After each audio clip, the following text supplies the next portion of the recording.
Hello students, कैसे हैं आप सब। आई होप कि आप सभी बहुत अच्छे होंगे।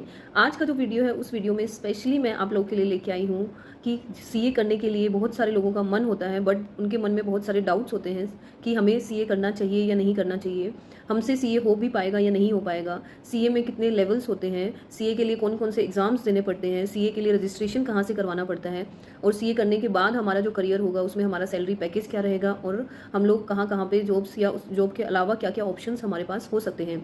तो दोस्तों आज मैं सब ये सारे डाउट्स आपके क्लियर करने वाली हूँ इस वीडियो में, तो लास्ट तक इस वीडियो में बने रहिएगा यदि आपको भी ये सारे डाउट्स क्लियर करने हैं। तो hello students, I am CA Khushboo Bansal and I have cleared my CA exam in May 17। तो जो भी मैं आज आप लोगों को बताने वाली हूँ वो मेरे पर्सनल एक्सपीरियंस से भी रहेगा कि मैंने क्या क्या मिस्टेक्स मेरी सीए जर्नी में किया था जो आप लोगों को नहीं करनी है। तो सबसे पहले फर्स्ट क्वेश्चन से स्टार्ट करती हूँ कि सबसे पहले कि क्या आपको 10th के बाद आप सीए के लिए रजिस्ट्रेशन करवा सकते हो या आप 12th के बाद ही करवा सकते हो। तो येस, आप सीए का रजिस्ट्रेशन यदि आप सीए करना चाहते हैं तो सीए के लिए रजिस्ट्रेशन आप 10th के बाद भी करवा सकते हैं, बट वो प्रोविजनल रजिस्ट्रेशन होता है। उसके बाद आपको 12th के बाद ही एग्जाम देने को मिलेगा। आप जो एलिजिबल होते हो एग्जाम देने के लिए वो 12th क्लियर करने के बाद ही होंगे। सेकंड क्वेश्चन की आपको रजिस्ट्रेशन करवाना है तो कहाँ पे करवाना है।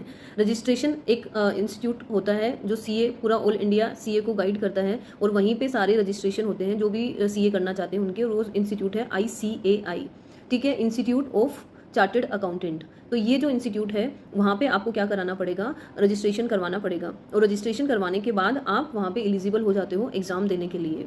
अब क्या होगा आपको, चलो आपने रजिस्ट्रेशन करवा लिया, अब बच्चों के मन में डाउट आता है कि एग्जाम जो होते हैं वो कितने टाइप के होते हैं यहाँ पर। तो सबसे पहले आपको एंट्रेंस एग्जाम देना होता है, टाइप ऑफ एंट्रेंस एग्जाम होता है, और उसका नाम होता है सीए फाउंडेशन। मतलब यहाँ पर 3 लेवल ऑफ एग्जाम होते हैं। फर्स्ट लेवल जो होता है आपका वो होता है सीए फाउंडेशन, एंड सेकंड जो होता है वो होता है CA IPCC intermediate level, and third जो एग्जाम होता है वो होता है सीए फाइनल का। तो सीए जो फाउंडेशन होता है उसके लिए क्या हम 12th के बाद ही रजिस्ट्रेशन करवा सकते हैं, या जो बीकॉम कर रहे हैं बच्चे उनके लिए भी ऑप्शन होता है कि वो लोग सीए में रजिस्ट्रेशन करवा सकते हैं। तो बहुत सारे लोगों के मन में ये डाउट आता है। तो नेक्स्ट डाउट जो मैं लेती हूँ वो ले रही हूँ कि क्या हम डायरेक्टली जो बीकॉम कर रहे हैं या बीकॉम कर लिए हैं तो हम सीए में रजिस्ट्रेशन करवा सकते हैं, और क्या हमें वहाँ पे कोई एग्जामिशन मिलेगी कोई एग्जाम देने के लिए।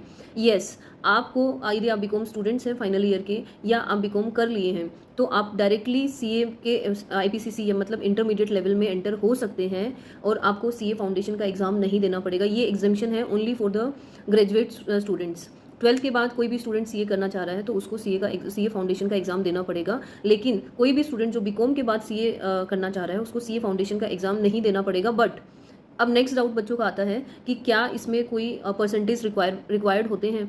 जो 12th के बाद जो सीए में रजिस्ट्रेशन करवाते हैं उनके लिए कोई परसेंटेज रिक्वायर्ड नहीं है, बट जो बीकॉम के बाद में जो अपना रजिस्ट्रेशन करवाते हैं सीए करना चाह रहे हैं, येस, उनके लिए मिनिमम परसेंटेज, जो कॉमर्स वाले स्टूडेंट्स हैं जो बीकॉम कर रहे हैं या बीकॉम कर चुके हैं उनके लिए मिनिमम 55% उनको लाना पड़ेगा, और जो भी नॉन कॉमर्स वाले हैं उनको 60% लाना पड़ेगा। तो यदि आपके 60% या 55% आए हैं तो आप डायरेक्ट एंट्री रूट में जा सकते हैं, मतलब आपको सीए फाउंडेशन का एग्जाम नहीं देना पड़ेगा, आप डायरेक्टली सीए IPCC या इंटरमीडिएट में अपना रजिस्ट्रेशन करवा सकते हैं। अब नेक्स्ट डाउट जो बच्चों का आता है कि क्या साइंस और आर्ट्स वाले भी सीए कर सकते हैं।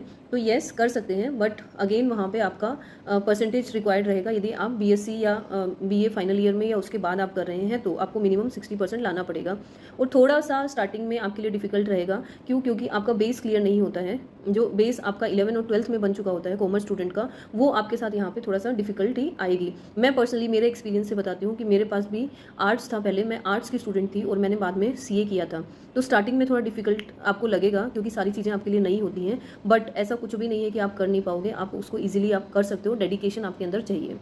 ठीक है, अब नेक्स्ट डाउट लेते हैं कि नेक्स्ट डाउट में कि सब्जेक्ट्स कितने होते हैं। तो आपका जो सीए फाउंडेशन है या सीए इंटर है और सीए फाइनल है, सीए इंटर में आपके 2 ग्रुप होते हैं, ईच ग्रुप में आपके 4 सब्जेक्ट्स होते हैं, और वैसे ही सीए फाइनल में आपके 8 सब्जेक्ट्स हैं, 4 सब्जेक्ट इन ईच ग्रुप। अब आपके पास ऑप्शन रहता है कि आप एक एक ग्रुप करके भी दे सकते हैं और आप दोनों ग्रुप एक साथ भी दे सकते हैं। अब नेक्स्ट डाउट जो आता है वो आता है स्टूडेंट्स का कि आर्टिकलशिप का क्या मतलब है और आर्टिकलशिप कब से स्टार्ट कर सकते हैं। तो सीए में आपको एक ट्रेनिंग करना पड़ता है सीए के अंडर में कि वो उसको बोलते हैं आर्टिकलशिप ट्रेनिंग। वो आर्टिकलशिप ट्रेनिंग आपकी स्टार्ट होती है फ्रॉम जब आप IPCC मतलब सीए इंटरमीडिएट का जब फर्स्ट ग्रुप क्लियर कर लेते हैं तो उसके बाद आपकी सीए की आर्टिकलशिप स्टार्ट हो जाती है। आपको वो आर्टिकलशिप ट्रेनिंग करनी पड़ती है, कंपलसरी होती है, उसके बिना आप सीए फाइनल का एग्ज़ाम नहीं दे सकते हो।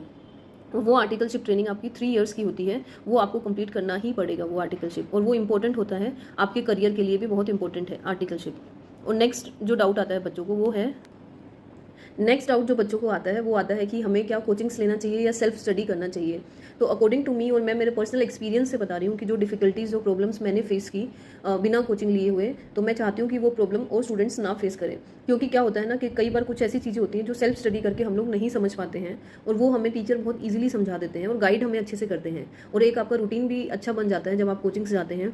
आप मतलब बहुत सारे लोगों से मिलते हो तो वहाँ पे आपको अलग अलग तरीके के गाइडेंस मिलते हैं। तो मुझे पर्सनली ऐसा लगता है कि आपको कोचिंग्स लेनी चाहिए और बेस्ट कोचिंग लेनी चाहिए।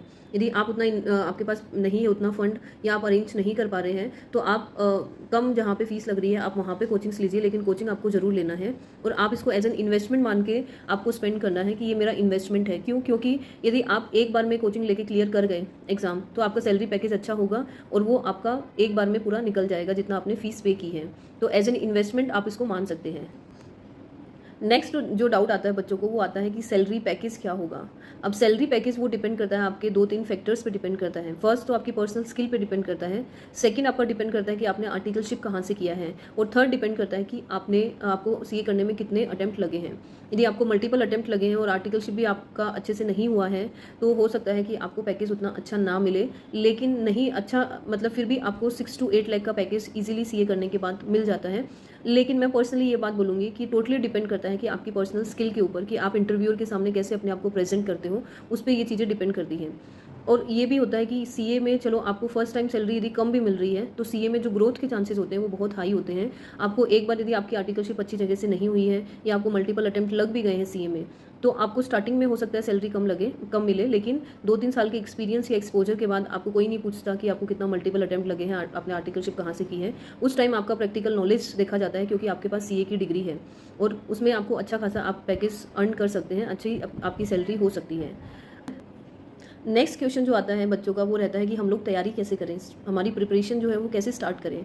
तो आपको जो प्रिपरेशन अपनी करनी है वो करनी है 11 और 12 से।